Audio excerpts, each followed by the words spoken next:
सभी साथियों को जय हिंद। आज के वीडियो में हम बात करेंगे उत्तर प्रदेश आंगनबाड़ी भर्ती सत्र 2024-25 के बारे में। लगातार माताएं और बहनों के कमेंट आ रहे थे कि इसकी सर मेरिट लिस्ट कैसे तैयार की जाएगी, इसके बारे में बताइए। तो मैं आप सभी को इस वीडियो के माध्यम से बताऊंगा कि मेरिट लिस्ट कैसे तैयार की जा रही है और इसका डॉक्यूमेंट वेरिफिकेशन कैसे किया जा रहा है और कहाँ किया जा रहा है। A to Z पूरी जानकारी आप सभी लोगों को इस वीडियो के माध्यम से देने वाला हूं। तो वीडियो में शुरू से अंत तक जरूर बने रहिएगा। चैनल पर नए आए हैं तो प्लीज चैनल को सब्सक्राइब कीजिएगा, क्योंकि आंगनबाड़ी से जुड़ी हुई सारी अपडेट्स मैं आप सभी को इस YouTube चैनल के माध्यम से देने वाला हूं। तो आइए सबसे पहले मैं आप सभी को बता देता हूं कि उत्तर प्रदेश के कई सारे जिलों में इसका डॉक्यूमेंट वेरिफिकेशन स्टार्ट कर दिया गया है। उत्तर प्रदेश आंगनबाड़ी भर्ती के लिए आप सभी को पता होगा विभिन्न जनपदों में कॉल करके कैंडिडेट्स को बुलाया जा रहा है। तो यदि आपने इसका फॉर्म भरा है, यदि आपके परसेंटेज बढ़िया है, तो आपको डॉक्यूमेंट वेरिफिकेशन के लिए बुलाया जाएगा। इसमें साथियों क्या हो रहा है कि जहां जहां सीट आई हुई थी, जैसे कि मान लीजिए कि हमारा जो जिला है गाजीपुर, इस गाजीपुर जिले में और कई सारे ग्रामों में, कई सारे गांवों में वैकेंसी थी, आई हुई थी।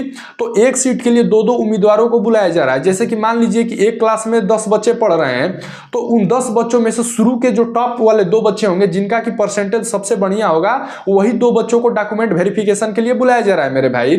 और यह जो डॉक्यूमेंट वेरिफिकेशन हो रहा है हर जिलों के मेन एक एड्रेस पर हो रहा है। जैसे कि गाजीपुर की बात करें तो यहां पर एक फोन किया गया था, पहले कैंडिडेट को, उम्मीदवारों को बताया गया था कि आपका डॉक्यूमेंट वेरिफिकेशन 20 तारीख को होना है। तो गाजीपुर जनपद में साथियों 20 तारीख को डॉक्यूमेंट वेरिफिकेशन हुआ है। श्री बालेश्वर पांडे औद्योगिक परीक्षण केंद्र, छावनी परिषद गाजीपुर।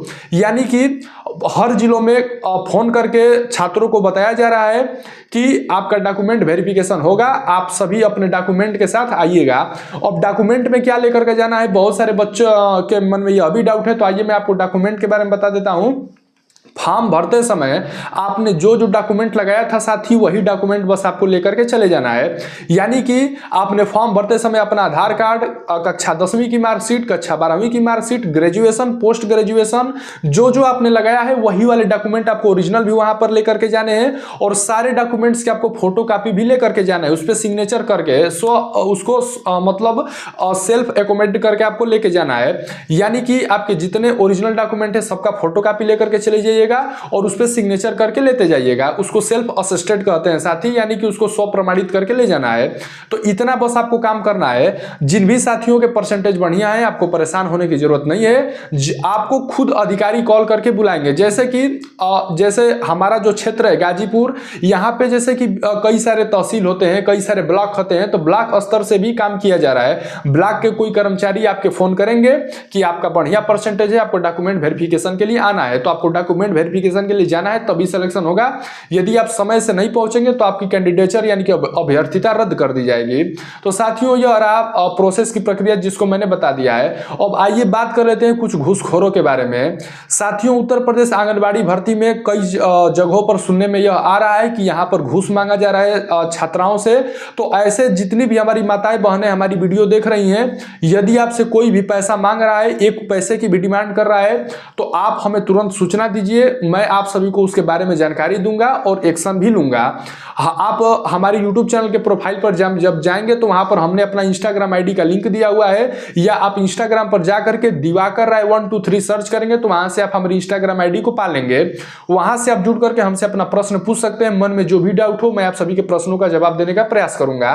तो यदि आपसे कोई एक पैसा भी मांगे, आपको 1 रुपया भी नहीं देना है। क्यों नहीं देना है मैं आपको बता देता हूं।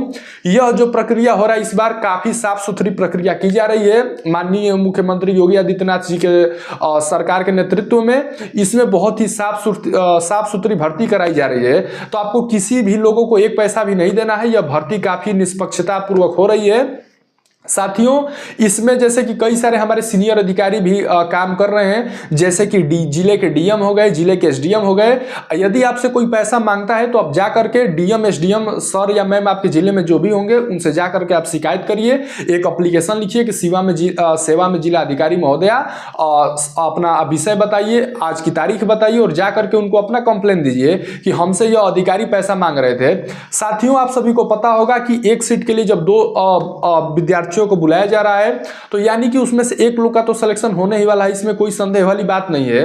परंतु फिर भी कुछ लोग पैसा मांग रहे हैं, कह रहे हैं कि मैं दीजिए आपका सिलेक्शन करा दूंगा। तो हो सके आपका सिलेक्शन जेन्युइन तरीका से हो रहा हो सके आपका बढ़िया नंबर हो, आपका सिलेक्शन ऐसे भी होना हो, तो वो सब पैसा ले लेंगे और कह देंगे कि मैं ही आपका सिलेक्शन कराया हूं। तो ऐसे लोगों से बच कर रहना है, किसी को 1 रुपया भी नहीं देना है। कोई आपसे पैसे की डिमांड करे तो जाकर के उसकी सीनियर अधिकारियों से शिकायत करिए। जिले में डीएम है, एसडीएम है, एसपी साहब हैं, आप बहुत सारे लोगों से कंप्लेन कर सकते हैं इनकी। तो साथियों, यह रही जानकारी जो कि मैं आप सभी को बता रहा था। अलग अलग जिलों में डॉक्यूमेंट वेरिफिकेशन की प्रक्रिया शुरू है आंगनबाड़ी भर्ती की। कुछ जिलों में अभी इसकी प्रक्रिया नहीं चल रही है, वहां भी बहुत जल्द इसकी हो जाएगी। और बहुत सारे बच्चों के मन में ये डाउट आ रहे हैं कि इसका मेरिट लिस्ट कैसे तैयार किया जा रहा है, तो इसके बारे में भी मैं आपको बता देता हूं। साथियों, आप जैसे सपोज करिए कि 10वीं में 60% नंबर पाए हैं, 12वीं में 70% पाए हैं और ग्रेजुएशन में 80% नंबर पाए हैं। तो इसमें क्या किया जा रहा है साथियों, उसमें 10 का भाग लगाया जा रहा है। सभी परसेंटेजों में 10 का भाग लगाइए, यानी कि 10वीं में 60% है तो उसमें 10 का भाग लगाइए, 6 आ जाएगा। 12वीं में मान लीजिए कि आपके 70% है तो उसमें भी 10 से भाग लगाइए, यानी कि 7 आ जाएगा। मान लीजिए ग्रेजुएशन में आपके 80% है तो उसमें भी 10 से भाग लगा दीजिए, ग्रेजुएशन वाले में 8 आ जाएगा। यानी कि 6 + 7 + 8 जोड़ लेंगे तो साथी आपका कितना हो जाएगा, 10वीं में 6, 12वीं में 7 करेंगे तो आपका 13 हो जाएगा, और उसमें 8 और ऐड कर लीजिए तो 21 हो जाएगा। यानी कि आपका 21 पॉइंट हुआ। उसी तरीके से जो आपका अपोजिट में जो भी कैंडिडेट होगा उसका भी उसी तरीके से कैलकुलेट किया जाएगा, यानी कि जितना भी परसेंटेज आएगा उसमें 10 का भाग दे करके उसको कैलकुलेट करना है साथी। तो यह रहा परसेंटेज कैलकुलेट करने का तरीका जो कि मैंने आपको बता दिया है। तो साथियों, आपको बिल्कुल भी परेशान होने की जरूरत नहीं है। जिन भी जिलों में अभी इसकी प्रक्रिया शुरू नहीं हुई है, बहुत जल्द शुरू होने वाली है। और फाइनल मेरिट लिस्ट के लिए परेशान ना होइए, डॉक्यूमेंट वेरिफिकेशन आपका हो गया है तो रिजल्ट भी इसका बहुत जल्द देखने को मिलने वाला है। अलग अलग लोग, कई सारे लोग इसमें कोर्ट में याचिका भी डाल रहे हैं, जिनको समस्या है तो वो भी अपने जगह पर सही है। तो भर्ती में थोड़ा डिले होने की भी संभावनाएं हैं, तो आपको परेशान नहीं होना है। बस इस वीडियो को बनाने का असली उद्देश्य यही था कि किसी भी लोगों को 1 रुपया आपको नहीं देना है। दलालों से सावधान रहिए, रिश्वतखोरों से सावधान रहिए, किसी को भी 1 पैसा मत दीजिए। यदि आपसे कोई पैसा मांग रहा है तो आप अपने जिले के जो मेन अधिकारी उनसे शिकायत करिए। और अधिक जानकारी के लिए मैं आपको बता देता हूं कि हमने YouTube चैनल के प्रोफाइल पर अपना Instagram ID का लिंक दिया हुआ है, वहां से जुड़ के आप हमसे डायरेक्ट प्रश्न पूछ सकते हैं। और साथियों, तो बस इस वीडियो में इतना ही। मिलेंगे दोबारा कुछ और भी अच्छी इंफॉर्मेशन के साथ, तब तक के लिए जय हिंद, वंदे मातरम।